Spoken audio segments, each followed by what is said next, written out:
नमस्कार दोस्तों, हमारी आज की कहानी का नाम है औकात। रेनू अगले दिन अपने मम्मी पापा और पुलिस के साथ अपने ससुराल पहुंची तो उसे देखकर सभी के पैरों तले ज़मीन खिसक गई। रेनू अपनी सास से धीरे से बोली, क्या हुआ सासू माँ, आज आपके चेहरे का रंग कैसे उड़ गया?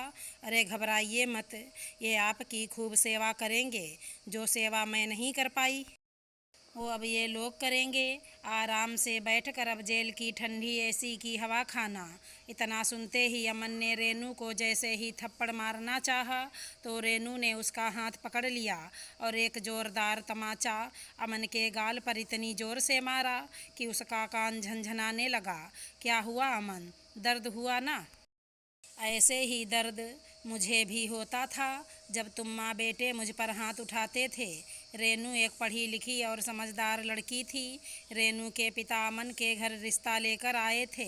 देखिए समधी जी, ऐसे तो हमारे बेटे के लिए बहुत से रिश्ते आए हैं, घर के बाहर लाइन लगी रहती है, पर हमें आपकी बेटी बहुत पसंद आई। हमें पैसा नहीं, कोई दहेज नहीं चाहिए। हमारे पास सब कुछ है, कोई कमी नहीं है जो हम दहेज की मांग करेंगे। हमें तो बस आपकी बेटी चाहिए जो हमारे घर आकर उसे अच्छे से संभाल ले। राम बाबू हाथ जोड़कर बोले, आप जैसा परिवार अगर मेरी बेटी को मिल जाए तो मैं खुद को धन्य समझूंगा। मेरी एक ही औलाद है तो जो कुछ मेरा है वो मेरी बेटी का ही है। हमने उसे पढ़ाने लिखाने में कोई कमी नहीं छोड़ी है। अगर ये रिश्ता हो जाए तो मैं गंगा नहा लूँगा। विमला जी बोलीं, देखिए भाई साहब, हम भी चाहते हैं कि कुछ ऐसा करें जो किसी लड़की के परिवार का उद्धार हो जाए तो हमें भी कुछ पुण्य मिलेगा। आप तो जानते हैं मेरा बेटा किस पद पर नौकरी करता है। हमें दहेज नहीं, बस आप मेरे बेटे की इच्छा और समाज में हमारी इज्जत बढ़े। अगर ऐसा कुछ करते हैं तो हम इस रिश्ते पर विचार करेंगे। राम बाबू मन में आशा रखकर अपने घर वापस चले आए और इंतज़ार करने लगे कि कब महेश बाबू फ़ोन करके कुछ खुशखबरी देंगे। इधर विमला जी की बेटी बीना बोली, माँ, एक ही भाई है हमारा। हमारे भी कुछ अरमान थे कि भाई की शादी होगी तो मुझे भी सोने का हार मिलेगा, पर आप लोगों ने तो दहेज लेने से ही मना कर दिया। विमला जी बोलीं, अरे बेटा, अगर दहेज मांगते तो जितना मांगते उतना ही मिलता।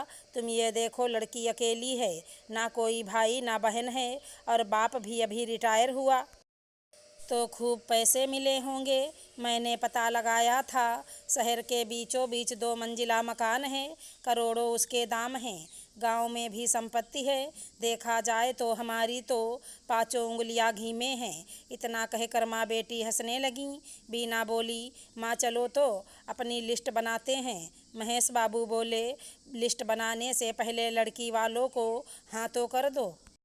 और ध्यान रखना विमला, अपना लालच इतनी भी मत बढ़ा लेना कि बाद में हमें पछताना पड़े। विमला जी बोलीं, आप तो रहने ही दीजिए। बचाने के चक्कर में साधारण से परिवार में मेरी बेटी की शादी कर दी। दामाद ने दहेज तो नहीं लिया, पर मेरी बेटी के शौक़ भी कहाँ पूरे करता है। अब मैं अपने सारे शौक़ अपने बेटे की शादी में पूरे करूँगी। इतना कहकर विमला जी ने राम बाबू को फ़ोन लगाया। राम बाबू ने जवाब में जब हाँ सुना तो वो खुशी से फूले नहीं समाये। 2 रोज़ बाद विमला जी फ़ोन करके राम बाबू से बोलीं, राम बाबू, आपकी तरह हमारा मकान बहुत बड़ा नहीं है। अब बहू आएगी तो उसे भी दिक्कत हो जाएगी, फिर आप कहेंगे कि हमने आपकी बेटी का ध्यान नहीं रखा है। राम बाबू बोले, नहीं जी, हमारी बेटी उनमें से नहीं है जो छोटी छोटी बातों पर शिकायत करे। ये तो बहुत अच्छी बात है, पर हमारे भी अरमान हैं कि हम बेटे बहू के लिए एक बड़ा सा कमरा बनवाएं। वो अभी महेश जी का हाथ थोड़ा तंग है तो वो कह रहे थे क्यों ना अभी इस शादी को टाल देते हैं। राम बाबू जी बोले, नहीं नहीं बहन जी, आपने हमारा इतना ख्याल रखा तो हम आपकी परेशानी को कैसे नहीं समझ सकते हैं। आप कमरा बनवा दीजिए, जो खर्चा होगा हम उसकी पूरी भरपाई कर देंगे। विमला जी बोलीं, हमें ये सब अच्छा नहीं लगता, हम दहेज के खिलाफ़ हैं। आप ये बात जानते हैं, फिर आप परेशान हो जाएंगे। राम बाबू ने एक दो बार कहा तो विमला जी मान गईं। फिर क्या था, विमला जी ने ऊपर बड़ा सा कमरा, रसोई के साथ पूरा सेट बनवाया, सुख सुविधा के सारे सामान मंगवाए और लाखों का बिल राम बाबू को भिजवा दिया, जिसे देखकर लड़की वाले हैरान हो गए। शादी के एक दो हफ्ते पहले विमला जी ने रेनू की माँ को फ़ोन करके कहा, आपने अपनी बेटी के लिए जो भी जेवर बनवाना है उसे बनवा लीजिए और हमारे घर भिजवा दीजिए, ताकि शादी के दूसरे दिन सबके सामने हम उसे जेवर दे सकें। और हमारे सगे संबंधियों की लिस्ट हमने भेज दी है, जिनके लिए थोड़े ढंग के कपड़े भिजवा दीजिएगा। जैसे जैसे दिन नज़दीक आ रहे थे, कुछ ना कुछ उनकी मांग बढ़ती ही जा रही थी। रेनू की माँ बोली, ये कैसा घर है जिसमें आपने मेरी बेटी का रिश्ता कर दिया, जिन्होंने पहले दान दहेज से इनकार किया और अब अपने घर की एक एक चीज़ के लिए पैसे हमसे मांग रहे हैं। क्या लालच में वो अपनी इंसानियत भी भूल गए हैं? अपने शौक़ को पूरा करने के लिए अपने बेटे की शादी को जरिया बना रहे हैं। राम बाबू ने किसी तरह पत्नी को शांत किया और फिर धूमधाम से अपनी बेटी को विदा किया। करीब एक हफ्ते बाद जब बीना को लेने उसके पति आए तो विमला जी रेनू से बोलीं, बहू, भाई की शादी के बाद बहन पहली बार वापस अपने ससुराल जा रही है, तो अपनी कुछ अच्छी साड़ियाँ ननद के लिए और उसके घर वालों को दे दो। रेनू कहती भी तो क्या, उसने अपनी साड़ियाँ निकाल कर दे दी और बीना वहाँ से चली गई। समय धीरे धीरे बीतने लगा।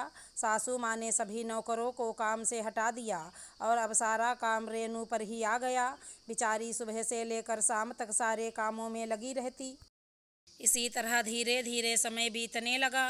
करीब 4 महीने बाद बीना फिर मायके आई तो विमला जी बहू से बोलीं, ऊपर का कमरा बीना को दे दो, इतनी गर्मी है, वो नीचे कैसे सोएंगे। रेनू बोली, मम्मी जी, मुझे मेरा पूरा सामान नीचे लाना पड़ेगा।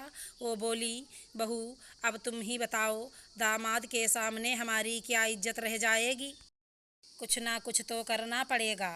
एक काम करो, अपने पापा से कहो एक एसी भिजवा दें, नीचे के कमरे में लगवा देते हैं, फिर ये लोग आराम से नीचे के कमरे में सो जाएंगे। रेनू बोली, मम्मी जी, मेरे पापा शादी का कर्जा भी नहीं चुका पाए होंगे और मैं उनके सामने अलग डिमांड रख दूं, ये मुझसे नहीं होगा। मैं अपने पापा से कुछ नहीं कहूँगी, समझी आप। विमला जी ने चटाक एक जोरदार तमाचा रेनू के गाल पर रख दिया। बड़ों से बात करने की तमीज़ नहीं है, चुपचाप अपना सामान नीचे वाले कमरे में रख। उस कमरे में मेरी बेटी और दामाद रहेंगे। भिखमंगे घर की तेरी इतनी औकात नहीं है कि तू मुझे आर्डर दे। रेनू बेचारी चुपचाप नीचे वाले कमरे में शिफ्ट हो गई। बेचारी रेनू सोचने लगी कि पापा ने शादी का कर्ज चुकाने के लिए गांव की ज़मीन बेच दी, रिटायरमेंट के पैसों से दामाद को 4 पहिया वाली गाड़ी दे दी, जेवर बनवाए, उनका हाथ पूरी तरह खाली हो चुका है। अब करे तो क्या करे। आखिरकार उन्होंने अपने घर में जो एसी लगवाई थी वो भी सासू माँ ने उनके घर से उतरवा कर मंगवा ली और इसी कारण पापा की तबीयत भी ठीक नहीं रहती। इसलिए मैं अपना दर्द भी उनसे नहीं बांट सकती। कुछ दिन बाद ससुर जी का देहांत हो गया। अब तो विमला जी ने पूरी तरह से रेनू पर अत्याचार करना शुरू कर दिया। रेनू को अब सबके बाद का बचा हुआ खाना दिया जाता और विमला जी 2 साड़ी देते हुए बोलीं, आज से तू यहीं पहनेगी, हमारे घर में तेरी यही औकात है। रेनू बेचारी चुपचाप सब सहन करती जा रही थी। हद तो जब हुई जब रेनू का बदन बुखार से तप रहा था और उस दिन बिस्तर से उठ भी नहीं पाई थी। रेनू ने देखा कि बाहर से ज़ोर ज़ोर से हंसने की आवाज़ आ रही थी। वो बाहर आई तो देखा विमला जी अपने बेटे की दूसरी शादी की बात लड़की वालों से कर रही थीं। मेहमानों ने रेनू के बारे में पूछा तो उसे घर की नौकरानी बताकर बर्तन धोने पर लगा दिया। ये देखकर रेनू बहुत रोई। उनके जाने के बाद रेनू ने इस बात का विरोध किया तो विमला जी बोलीं, अरे अब देखना, मेरे बेटे की तो ज़िंदगी ही संवर जाएगी। करोड़पति घर से रिश्ता आया है, अब तो जैसी भिखमंगे घर की कोई ज़रूरत नहीं है। इतना कहते हुए विमला जी ने रेनू को पीछे की तरफ धक्का दिया तो पीछे से आकर उसकी माँ ने उसे संभाल लिया। रेनू की माँ ने जैसे ही देखा कि रेनू का बदन पूरी तरह बुखार से तप रहा है और वो ठीक से खड़ी भी नहीं हो पा रही है, तो राम बाबू ने रेनू को संभाला। रेनू की माँ ने एक तमाचा विमला जी के गाल पर रख दिया। आपकी हिम्मत कैसे हुई मेरी बेटी के साथ ऐसा करने की? हम आपकी सारी फरमाइशें पूरी करते जा रहे हैं, तो इसका मतलब ये नहीं है कि हम कमज़ोर हैं या आप लोगों से डर गए हैं। विमला एक थप्पड़ खाकर ही चुपचाप खड़ी रहीं। इतने में बेटा तमतमाते हुए आया और रेनू की माँ को उल्टा सीधा सुनाने लगा, तो रेनू की मम्मी ने उसे भी खींचकर एक तमाचा जड़ दिया। बिल्कुल चुप, खबरदार, अगर एक शब्द भी मुँह से निकाला तो आप सब दहेज के लालच में अपनी इंसानियत भी भूल गए। एक बेटी की माँ होते हुए भी आपने दूसरे की बेटी के साथ ऐसा व्यवहार किया।